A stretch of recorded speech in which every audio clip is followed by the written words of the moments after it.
நேரங்காலங்கள் எல்லாருக்குமே தேடி ஓடி வராது. ஒரு முறை தான் வாய்ப்பு வரும். 2025 12 ராசிக்காரங்களில் ரிஷப ராசிக்காரங்களுக்கு யோகத்தை தான் கொடுக்கும். சனி பகவானுடைய பெயர்ச்சியும் உங்களுக்கு ராசிக்கு 11வது வீட்டில் தான் உங்களுக்கு வருது. குரு பகவானுடைய பெயர்ச்சியும் உங்கள் ராசிக்கு 2ஆம் இடத்துல தான் வருது. சனி பகவானுடைய பெயர்ச்சி ராசிக்கு 10ஆம் இடத்துல வருது.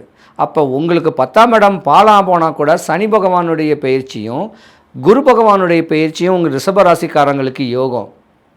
நல்ல நேரம் வருது. காதல் மோதல்ங்கிட்டு பண்ணுறது தான் வீட்டு தாய் தகப்பனுடைய பேச்சை கேட்டு பண்ணுங்க. நீங்களாக காதல் கிதல் பண்ணியிருந்தீங்கன்னா அது நடக்காது.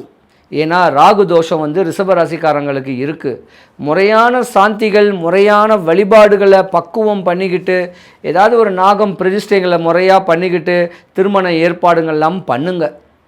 இந்த 2025 சூப்பராக வரக்கூடிய ஒரு தருணம் உண்டு. நல்ல நேரங்கள் இருக்குது.